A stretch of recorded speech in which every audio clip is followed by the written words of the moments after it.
Good morning बच्चों, कैसे हैं आप सभी। बच्चों आज हम पढ़ेंगे जो आपकी बुक है आलोस का गद्य खंड का चैप्टर चार्ली चैपलिन यानी हम सब, जिनके लेखक हैं विष्णु खरे। तो आइए सबसे पहले हम विष्णु खरे का जीवन परिचय और साहित्य परिचय जानते हैं। देखिए, विष्णु खरे का जो जन्म हुआ था बच्चों वो सन 1904 छिंदवाड़ा मध्य प्रदेश में हुआ था। इनकी जो रचनाएं हैं वो है एक गैर रोमानी समय में, खुद अपनी आंख से, सबकी आवाज के पर्दे में, पिछला बाकी, ये इनका एक कविता संग्रह है। आलोचना की पहली किताब, ये एक इनकी आलोचना है।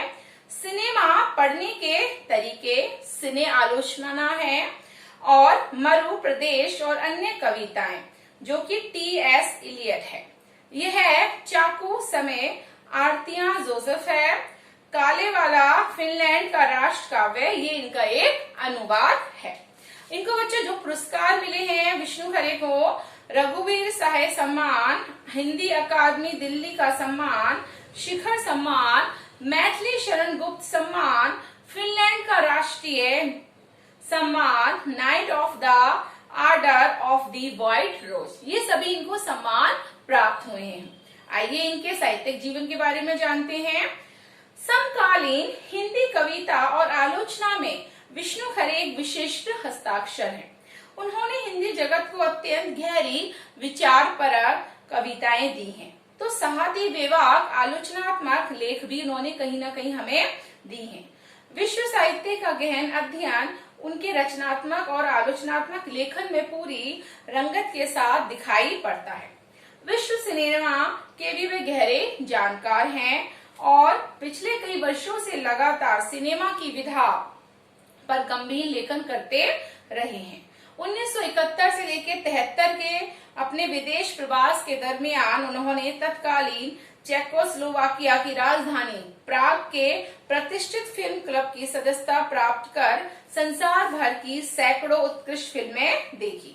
यहाँ से उन्होंने सिनेमा लेखन को वैचारिक गरिमा और गंभीरता देने का उनका जो सफर है वो शुरू हुआ। जैसे कि दिनमान, नव भारत टाइम्स, दी पायोनियर, दी हिंदुस्तान, जनसत्ता, दैनिक भास्कर, हंस, कथा देश जैसी पत्र पत्रिकाओं में उनका सिनेमा विषय लेखन प्रकाशित होता जा रहा है। वे उन विशेषज्ञों में से हैं जिन्होंने फिल्म को समाज, समय और विचारधारा के आलोक में देखा था। इतिहास, संगीत, अभिनय, निर्देशन की बारीकियों के सिलसिले में उसका विश्लेषण किया था। अपने लेखन के द्वारा उन्होंने हिंदी के उस अभाव को थोड़ा भरने में सफलता पाई है, जिसके बारे में वे अपनी एक किताब की भूमिका में लिखते हैं कि यह ठीक है कि अब भारत में भी सिनेमा के महत्व और शास्त्रीयता को पहचान लिया गया है और उसके सिद्धांतकार भी उभर आए हैं। लेकिन दुर्भाग्यवश जितना गंभीर काम हमारे सिनेमा पर यूरोप और अमेरिका में हो रहा है उतना शायद हमारे यहाँ नहीं हो रहा है। हिंदी में सिनेमा के सिद्धांतों पर शायद ये कोई अच्छी मूल पुस्तक हो। हमारा लगभग पूरा समाज अभी भी सिनेमा जाने या देखने को एक हल्के अपराध की तरह देखता है। ये उस समय की बात है जब अपना देश आजाद नहीं हुआ था। अब देखिए, जो हमारी चार्ली चैपलिन यानी हम सब हमारा जो चैप्टर है उसके बारे में समझते हैं। विश्व सिनेमा जो है विश्व साहित्यकार के समांतर फल फूल रहा था। 2 महायुद्धों के बाद की दहशत, नव स्वतंत्र देशों का नैतिक भूगोल, औपनिवेशिक दास्ता का मानसिक अवशेषण, विश्व सिनेमा जिस कौशल से ये विषय लगातार बिंबित करता रहा है उसके विकास में चार्ली चैपलिन नामक महान अभिनेता का बड़ा योगदान है। इसलिए चार्ली चैपलिन यानी हम सब नामक पाठ इस महान अभिनेता के भीतर के इंसान को जानने का अवसर देता है। साधारण की अपार धारणा क्षमता और उसके धुदान नायक तत्व को अपने ढंग से चार्ली चैपलिन से जुड़े नाटक और फिल्म पकड़ते रहे हैं। अपने यहाँ राज कपूर की आवारा, श्री 420, अनाड़ी और मेरा नाम जोकर आदि फिल्में भी जिस तरह के भोले सड़क छाप की त्रासद कायम गाथा रचती हैं, वह भी चार्ली चैपलिन का ही प्रभाव है।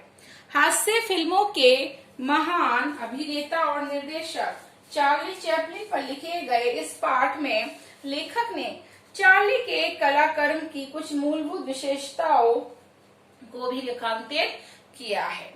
करुणा में और हास्य के तत्वों का सामंजस्य उनकी दृष्टि में चार्ली की सबसे बड़ी विशेषता रही है। इसे देखते हुए भारत जैसे मुल्क में जहां सिद्धांत और रचना दोनों स्तरों पर हास्य और करुणा के मेल की कोई परंपरा नहीं रही है, चार्ली चैपलिन की लोकप्रियता यह तय करती है कि कला स्वतंत्र होती है, बंधती नहीं है, उसको हम बांध नहीं सकते हैं।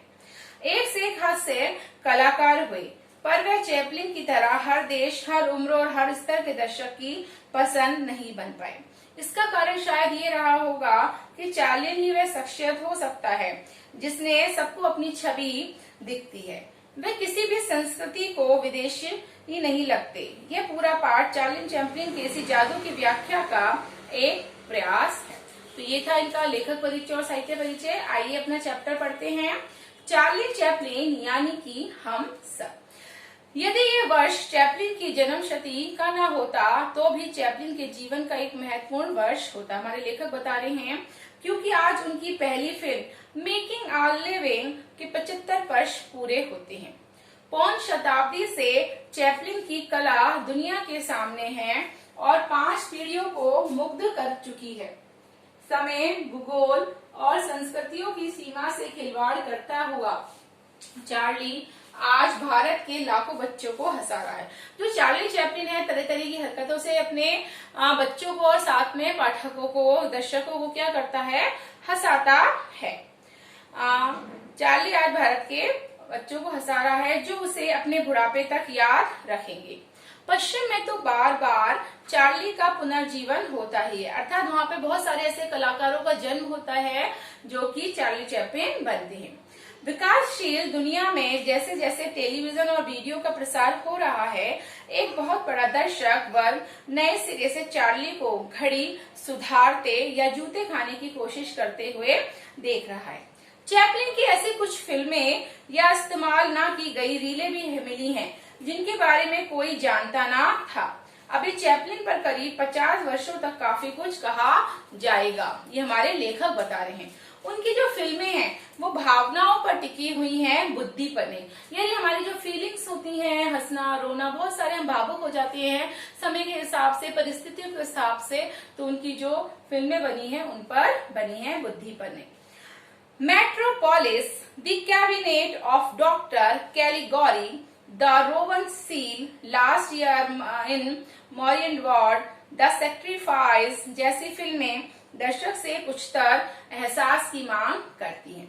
चैपलिन का चमत्कार यही है कि उनकी फिल्मों को पागल खाने के मरीजों, विकल मस्तिष्क लोगों से लेकर आइंस्टाइन जैसे महान प्रतिभा वाले व्यक्ति तक नहीं, कहीं एक स्तर पर और कहीं सूक्ष्म रसोदन के साथ देख सकते हैं। चैपलिन ने न सिर्फ फिल्म कला को लोकतांत्रिक बनाया है, बल्कि दर्शकों की वर्ग तथा वर्ण व्यवस्था को भी उन्होंने तोड़ा है। यह एक कारण नहीं है कि जो भी व्यक्ति समूह या तंत्र बराबरी नहीं मिटाना नहीं चाहता, अन्य संस्थाओं के अलावा चैपलिन की फिल्मों पर भी हमला करता है। चैपलिन भीड़ का वह बच्चा है जो इशारे से बतला देता है कि राजा भी उतना ही नंगा है जितना कि मैं हूँ, और भीड़ हंस देती है। कोई भी शासक या तंत्र जनता का अपने ऊपर हंसना पसंद नहीं करता। एक परितिक्ता, दूसरे दर्जे की स्टेज अभिनेत्री का बेटा होना, बाद में भयावह गरीबी और माँ के पागलपन से संघर्ष करना, साम्राज्य, उद्योगों की क्रांति, पूंजीवाद तथा सामंतशाही से मगरूर एक समाज द्वारा दुर्दराया जाना, इन सब ने चैपलिन को एक जीवन मूल्य मिले जो कि करोड़पति हो जाने के बावजूद अंत तक उनमें रहे। अर्थात उन्होंने अपने जीवन में बहुत संघर्ष किया है और संघर्ष के बाद उन्होंने बहुत सारे जीवन मूल्यों को अपने जीवन में बनाए रखा है। अपनी नानी की तरफ से चैपलिन खाना बदोशी से जुड़े हुए थे और ये एक सुदूर रूमानी संभावना बनी हुई है कि शायद उस खाना बदोश औरत में भारतीयता रही होगी, क्योंकि यूरोप के जिप्सी भारत से ही गए थे। और अपने पिता की तरफ से वे यहूदी वंशी थे। इन जटिल परिस्थितियों ने चार्ली को हमेशा एक भारी घुमंतु चरित्र बना दिया है। वे कभी मध्यम वर्गीय बुजुर्गों या उच्च वर्गीय जीवन मूल्यों को नहीं अपना सके थे। यदि उन्होंने अपनी फिल्मों में अपनी प्रिय छवि ट्रैम्प, बंदूक, खानाबदोश, आवारगत की प्रस्तुति की है तो उसके कारण उनके अवचेतन तक पहुंचते हैं। चार्ली पर बच्चों कई फिल्मी समीक्षकों ने नहीं, फिल्म कला के उस्तादों और मानविकी के विद्वानों ने अपने अपने सिरों को धुना है और उन्हें नेति नेति कहते हुए भी ये मानना पड़ता है कि चार्ली पर कुछ नया लिखना कठिन होता जा रहा है। दरअसल सिद्धांत कला को जन्म नहीं देती, बल्कि कला स्वयं अपने सिद्धांत को लेकर आती है। यह बाद में उन्हें गढ़ना पड़ता है, जो करोड़ों लोग चार्ली को देखकर अपने पेट दुखा लेते हैं। तो बच्चों आज आपकी क्लास यहीं तक होगी, कल इस क्लास को मैं कंटिन्यू करूंगी। Thank you.